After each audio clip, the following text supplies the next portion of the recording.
અને પછી અહીંયા તમે જો રાફડો છે, તમને દેખાય છે તમારા પગમાં? હા, આપણે રાફડા પાસે જ ઊભા છીએ જો ને, એટલે થોડાક સેટા ઊભા છીએ આપણે. નાનકડો પણ આ બાજુથી ધીમે ધીમે. હવે રાફડા વિશે શૈલેષભાઈ, રાફડો કોણ બનાવે એ માહિતી આપો તો જરાક. એ બહુ સરસ પ્રશ્ન પૂછ્યો. રાફડા વિશે આપણે સાંભળેલું છે કે રાફડો જે છે ને એ ક્યારેય સર્પ નથી બનાવતો. રાફડાને બનાવવાનું કામ ઉદય કરે.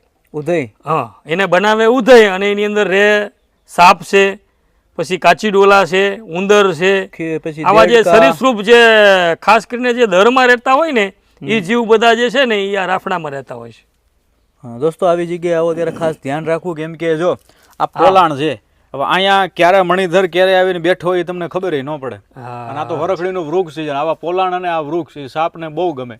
એનું રહેણાંક કહેવાય ગમે એમ તો.